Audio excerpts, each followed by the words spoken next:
Hello everyone, and welcome to Kaleidoscope channel. Here, we're going to talk about a building almost everyone has heard of, the Roman Colosseum. It stands in the heart of Rome on the east bank of the Tiber River. A symbol of ancient Rome and one of the most awe-inspiring structures in human history. But this once magnificent amphitheater now remains only half intact. Why is that? Let's uncover the mystery behind its half-ruined state. In AD 80, the Roman Colosseum had just been completed, covering 20,000 square meters with a circumference of 527 meters. This colossal structure could hold 90,000 spectators. A true superstadium of the ancient world. It was built to commemorate Emperor Vespasian's conquest of Jerusalem. 8 years of construction by 80,000 Jewish prisoners of war laid stone upon stone to bring it into being. Back then, the Colosseum was not only an entertainment hub, but also a stage for the Roman Empire to showcase its power and wealth. Emperors staged lavish spectacles here, drawing audiences from across the empire. From lions of North Africa to exotic beasts of India. From elaborately scripted plays to gladiatorial duels of unmatched skill. Every event that took place here left the crowd in awe. In many ways, the glory of the Colosseum influenced the design of modern stadiums. Its massive circular tiers, stepped seating, and even the roaring atmosphere of its audiences, all trace their roots to this ancient monument. In 1980, the Roman Colosseum, together with the nearby Roman Forum, was inscribed on the UNESCO World Heritage List, becoming a cultural treasure of all humankind. Yet if you stand before the Colosseum today, you'll notice it is no longer whole. Half of its outer wall has almost vanished, and its seating areas and passageways lie in ruins, whispering stories of 1,000 years of change. So what exactly happened? The answer lies in centuries of storms, earthquakes, human damage, and unexpected twists of history. Let's unravel this mystery step by step. For several centuries after its completion, the Colosseum remained Rome's pride. Emperors competed to stage magnificent events here to captivate the city. For example, Emperor Trajan, celebrating victory in Dacia, modern-day Romania, held an extravaganza lasting 123 days, drawing countless spectators. These spectacles were more than entertainment, they were political propaganda, demonstrating the emperor's generosity and the empire's might. But by the 3rd century, things began to change. A sudden fire swept through the Colosseum, destroying the upper seating tiers. Emperors ordered craftsmen to restore it, taking 5 years to complete. If you examine the northern outer wall today, you can still see traces of those hasty repairs. Even worse, repeated earthquakes began to inflict serious damage. Rome lies in an active seismic zone, and the southern foundation of the Colosseum was built on soft sediment, far less stable than the northern foundation anchored in solid bedrock. This caused the southern side to shake more violently during quakes, widening cracks and causing sections of the wall to collapse. These natural disasters worked like chisels of time, slowly eroding the monument's grandeur. Meanwhile, the Roman Empire itself was in decline. From the mid-3rd century onward, its economy weakened. Emperors, preoccupied with foreign invasions and internal rebellions, had no time to maintain the Colosseum. The cost of staging grand spectacles rose sharply.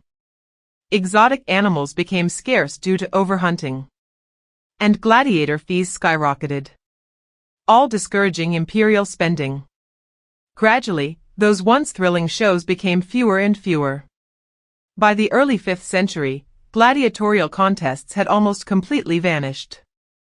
Regarding the end of gladiatorial contests, there is a widely circulated legend. It is said that a monk named Telemachus rushed into the arena, trying to stop a match, only to be stoned to death by the enraged spectators. When the emperor heard of this, he was deeply moved, and ordered gladiatorial combat to be banned. This story sounds dramatic, but the historical truth may be far less romantic. According to some historical records, the rise of Christianity did indeed influence the decline of gladiatorial games, because the church considered these spectacles too cruel and incompatible with Christian values. But the more practical reason was likely economic. Emperors simply could not afford such costly shows. Whatever the cause, gladiatorial contests disappeared entirely by the early 5th century. However, the Colosseum itself was not immediately abandoned. Animal hunts continued, and even outlasted the Western Roman Empire.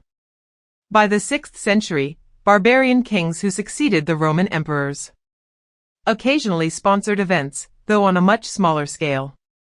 After all, Rome's population kept shrinking, and maintaining such a massive structure became less and less meaningful.